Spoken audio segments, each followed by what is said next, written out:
18তম শিক্ষক নিবন্ধনে যারা school college পছন্দ দিবেন তাদেরকে স্কুল কলেজে সাবধান পছন্দ মতো আবেদন করতে হবে। যদি ভুল হয় তাহলে আপনার স্কুল বা কলেজে চাকরি হলেও অর্থগত বা মান সম্মান পাবেন না।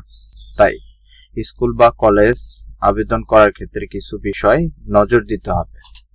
আমাদের সর্বপ্রথম নজর দিতে হবে যে এমপিওভুক্ত স্কুল বা কলেজ বেছে নিন।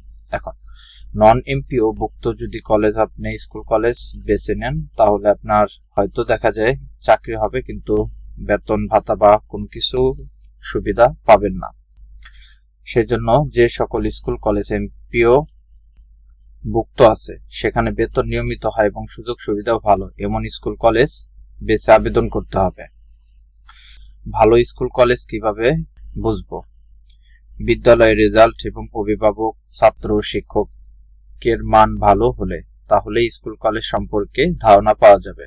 রেজাল্ট চেক করার পদ্ধতি হয়তো রেজাল্ট চেক করতে পারেন evoteresult.com, ওখানে গেলে আপনি ওই স্কুল সম্পর্কে ভালো রেজাল্ট চেক করতে পারবেন। লোকেশন গুরুত্বপূর্ণ। নিজের জেলাতেই যদি ভালো এমপিওভুক্ত স্কুল কলেজ পান তাহলে পরিবার থেকে দূরে থাকতে হয় না। আর যদি অন্য জেলায় অ্যাপ্লাই করেন বা দূরে আবেদন করেন তাহলে আপনার দূরে পড়ে যাবে, যা কিনা আপনার বেশি অসুবিধা হবে। বিদ্যালয় কত পুরনো এবং স্থানীয় শিক্ষক বা পরিচিতদের মতামত নিন। 10 থেকে 20 বছরের বেশি পুরনো স্কুলে স্থায়িত্ব বেশি থাকে, সুযোগও বেশি। তাহলে পুরানো স্কুল কলেজগুলা যদি আপনি আবেদন করেন তাহলে সেখানে আপনি সুযোগ সুবিধা বেশি পাবেন। আর স্থানীয় শিক্ষক বা পরিচিতদের মতামত জানার জন্য আপনি কি করতে পারবেন? ব্যানিশ আমি একটু দেখাচ্ছি। আমরা যে কোনো একটা ব্রাউজার ওপেন করি। ওকে, আমরা হলো ব্যানিশ এটাই যাওয়ার পর বিদ্যালয় শিক্ষক এ সম্পর্কে যাব। তারপর আমরা যাব হলো ইনস্টিটিউট সার্চ অপশনে যাবার পর আমরা এখানে যে ডিস্ট্রিক্ট আছে সেই ডিস্ট্রিক্টেই করব। আমি ঢাকা ডিস্ট্রিক্টে দিলাম। ঢাকা ডিস্ট্রিক্টের একটা যে কোনো একটা বেছে নিলাম। আমরা একটা বেছে নেই, তারপর ডিস্ট্রিক্ট দিলাম। ডিস্ট্রিক্টের পর থানার পর হলো ইনস্টিটিউট, টাইপ কলেজ, তারপর স্কুল, যার যেটা প্রয়োজন। আমি কলেজ করলাম। তারপর গভর্নমেন্ট, নন গভর্নমেন্ট, আমরা হলো নন গভর্নমেন্ট, এমপিওভুক্ত নন গভর্নমেন্ট। এখন ইইআই নাম্বার একটা কলেজ, আপনি যে কলেজে আবেদন করবেন সেই কলেজের ইইআই নাম্বারটা জেনে নিন। ইইআই নাম্বার, আমি ইইআই নাম্বারটা দিয়ে দিই। ফাইন্ড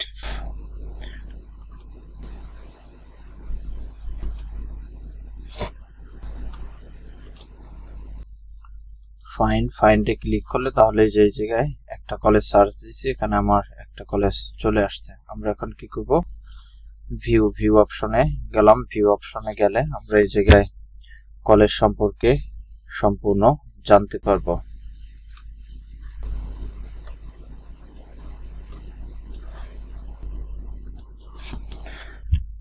প্রতিষ্ঠান বাইরা কলেজ, এই জায়গায় ইডিসি। এদের যদি প্রতিষ্ঠান আমরা দেখি এমপিওভুক্ত বা নন এমপিওভুক্ত নাকি।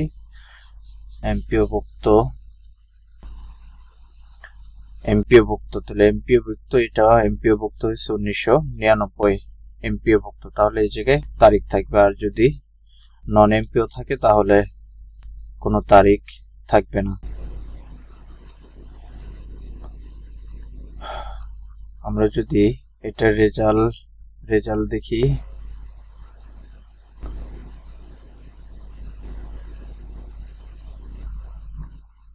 প্রতিষ্ঠান বর্তমান কর্মরত, প্রশিক্ষণ 2023 মোট শিক্ষার্থী, তাহলে মোট শিক্ষার্থী 292, তার মানে অনেকজন শিক্ষার্থী।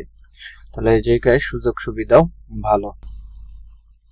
আমরা যদি এখন শিক্ষক সম্পর্কে তথ্য দেখি,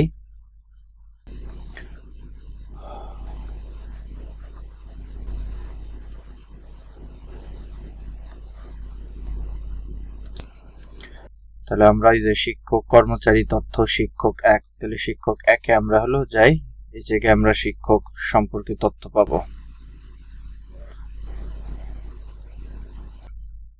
জ্যেষ্ঠ প্রভাষক, অফিস সহকারী,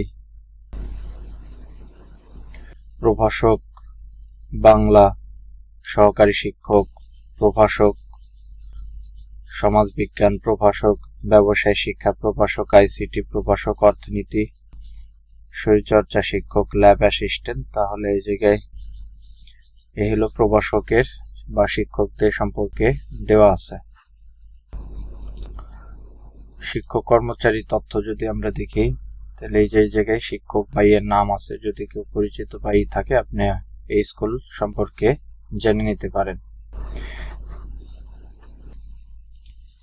এভাবে সর্বপ্রথম আপনার স্কুল বা কলেজ সম্পর্কে ভালো করে তথ্য জেনে নিতে হবে, তারপর আপনি আবেদন করবেন। ভালো থাকুন, সুস্থ থাকুন, আল্লাহ হাফেজ।